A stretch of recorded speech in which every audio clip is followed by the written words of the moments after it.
राज्य में ऑक्सीजन की उपलब्धता, लिक्विड ऑक्सीजन की उपलब्धता लगातार बनी रहे, इसके लिए राज्य सरकार के स्तर पर प्रयास हुए और कल ही वरीय अधिकारियों की बैठक हुई और उसमें उद्योग विभाग के 2 अधिकारियों को बोकारो और जमशेदपुर भेजा गया है, जहां से लिक्विड ऑक्सीजन आता है, ताकि ट्रांसपोर्टेशन में कोई प्रॉब्लम नहीं हो और हमारी जो लॉरी जाए वो समय से वहां रिफिल हो जाए और रिफिल होकर यहाँ से लिया है। कल कुछ कठिनाई आई थी, लेकिन आज उन कठिनाइयों से हम बाहर निकल गए हैं और आज जो दिन भर बातचीत हुई है उसमें पटना सहित दूसरे जिलों के लिए भी लिक्विड ऑक्सीजन ट्रैक है वो मूव कर चुका है और वो सब पहुंच रहा है। और पटना में भी ऑक्सीजन बनाने का जो जनरेशन यहाँ प्लांट है, यहाँ पे भी ऑक्सीजन बनाया जा रहा है और सभी अस्पतालों को उसकी आपूर्ति की जा रही है। जहां तक रेमडेसिविर दवा की बात है, तो रेमडेसिविर दवा की भी आपूर्ति सुनिश्चित की जाए, इसके लिए हमारे जो ड्रग कंट्रोलर हैं वो लगातार संपर्क में है और माननीय मुख्यमंत्री जी के निर्देश पे यह निर्णय लिया गया है कि रेमडेसिविर दवाइयों की आपूर्ति हम लोग अपने मेडिकल कॉलेज हॉस्पिटल्स में करेंगे और उसके लिए आज सभी मेडिकल कॉलेज हॉस्पिटल से इंडेंट मंगाया गया है दोपहर तक और 5 कंपनियां उसका निर्माण करती हैं।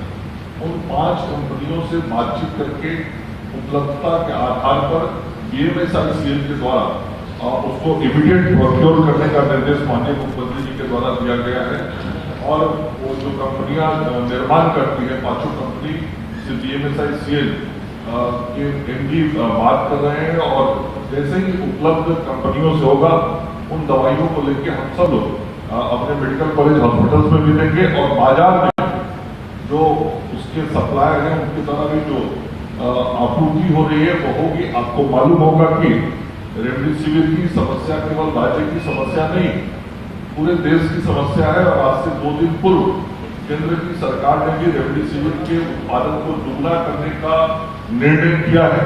तो निश्चित रूप से रेमडेसिविर का डिमांड भी काफी बढ़ा है पूरे देश में और यह आज पूरे देश के अंदर एक समस्या उत्पन्न हुई है जिसका समाधान केंद्र की सरकार के स्तर से भी हो रहा है और यहाँ राज्य की सरकार की तरफ से भी हम लोग प्रयास करके अपने मेडिकल कॉलेज हॉस्पिटल में भी उसको उपलब्ध कराएंगे और बाजारों में भी उसकी उपलब्धता बनी रहे, वो भी काम हम लोग करेंगे। सर ये जैसे डॉक्टर से उपलब्ध हो जाएगा? ऐसा नहीं, बिल्कुल नहीं मिल रहा है। जितना मांग है, डिमांड जितना है उतना सप्लाई नहीं और नेचुरल है कि यही प्रॉब्लम तो सेंट्रल गवर्नमेंट ने महसूस किया, तब उत्पादन की क्षमता को दुगना करने का निर्णय आज से 2 दिन पहले दिया, आप लोगों को मालूम होगा। तो डेफिनेटली जो सप्लाई और डिमांड के बीच अंतर है उसके कारण थोड़ा प्रॉब्लम आया है, वो धीरे धीरे सॉर्ट आउट हो जाएगा। मानिए हॉस्पिटल है बीटा में इतना बड़ा इंफ्रास्ट्रक्चर है, लेकिन परसों में गया तो वहां से 6 मरीज थे, उनका कहना है कि आता ही नहीं, सब पटना जाते हैं। तो क्या इस प्रेशर कुकर पर क्या भेजेंगे? और मैं केवल ESIC हॉस्पिटल ही नहीं, आप सब लोगों के माध्यम से राज्य की जनता से अपील करता हूं, माननीय मुख्यमंत्री जी ने भी अपील किया है कि जो हमारे पेशेंट हैं जिनको जिस तरह के ट्रीटमेंट की आवश्यकता है वो वैसे अस्पताल में जाएं। सभी पेशेंट्स को IGIMS और एम्स जाने की जरूरत नहीं होगी।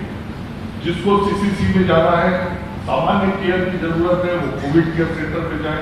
हमारे राज्य के सभी जिलों में कोविड केयर सेंटर बने हैं। कुछ मरीज ऐसे होते हैं जिनको ऑक्सीजन की जरूरत होती है, तो वो डेडिकेटेड कोविड हेल्थ सेंटर में जाए। और ये जो दोनों सेंटर्स हमारे हैं, आप देखेंगे CCC और DCSC बड़े पैमाने पर हमारे राज्य के अंदर खाली 90% जगह भी खाली और सभी लोग पटना की ओर रस कर रहे हैं। तो हम अपील करते हैं कि पटना जिसको डॉक्टर रेफर करे वो हमारे अस्पताल में आए। पटना में वैसे अस्पताल में उनका इलाज भी होगा, लेकिन जिनको जिला के अस्पताल में हमारे जो अन्य मेडिकल कॉलेज हॉस्पिटल्स हैं वहां जहां सुविधाएं मिल रही हैं, बेड्स हैं, सब कुछ उपलब्धता है, वहां भी जाए। और जो आपने ESI हॉस्पिटल की बात की, वहां भी 50 बेड की उपलब्धता है। मैं लोगों से कहता हूं वहां जाना चाहिए, वहां सुविधाएं हैं। और आपकी जानकारी के लिए जो आज हम सब लोगों को आधिकारिक तौर पर जानकारी मिली है कि भारत सरकार के DRDO से एक स्पेशलिस्ट डॉक्टर, 3 मेडिकल अफसर और 10 पैरामेडिकल स्टाफ कल आने वाले हैं जो वहाँ ज्वाइन करें। इसी से मेरा एक सवाल है मंत्री जी, आपने कहा कि अलग अलग अस्पताल में जाए, लेकिन कोई डैशबोर्ड नहीं है आपके विभाग का जो साइट पे विस्तृत जानकारी दे कि किस अस्पताल में कितना सीट खाली है, कितना ऑक्सीजन अवेलेबल है, कितना बेड अवेलेबल है। तो एक डैशबोर्ड होना चाहिए कि नहीं आपके हिसाब से?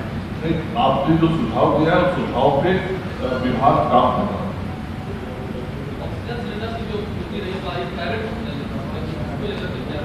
बहुत स्पष्टता से बताया कि जो लिक्विड ऑक्सीजन आता है उसी के माध्यम से हमारे जो सिलेंडर्स होते हैं टी टाइप सिलेंडर रिफिल होते हैं। दूसरा, यहाँ पे ऑक्सीजन जनरेशन प्लांट है जिसके माध्यम से भी हमारे ये रिफिल होते हैं। दोनों तरीके से आपूर्ति की जा रही है। कल थोड़ा सप्लाई को लेकर प्रॉब्लम हुआ था जिसके कारण कठिनाई हम सब लोगों ने देखा है, उसको आज सॉर्ट आउट कर लिया गया है। लॉरियों की संख्या बढ़ा दी गई है, कल से 6 लॉरी काम करने लगेगा और ये लॉरी की संख्या जब बढ़ जाएगी तो ऑटोमेटिकली सप्लाई कर देगी। मंत्री जी, एएसआई अस्पताल में ही 22 कर्मचारी वहाँ संक्रमित हो गए हैं। वहाँ की टीम जो है बेटा की सौम्या चक्रवर्ती जो वो भी संक्रमित हो गई है। आपको इस बात की जानकारी है क्या? नहीं, सौम्या चक्रवर्ती जी कल शाम तक वर्किंग में थी। मेरे ऑफिस के लोगों से मेरे PAPS से उनकी बात हो रही थी और जो मेरे पेशेंट्स के बारे में बात करनी थी, कल रात तक तो जानकारी मुझे थी कि वो वर्किंग में थी। आज सुबह से हम सब लोग लगातार यहाँ बैठे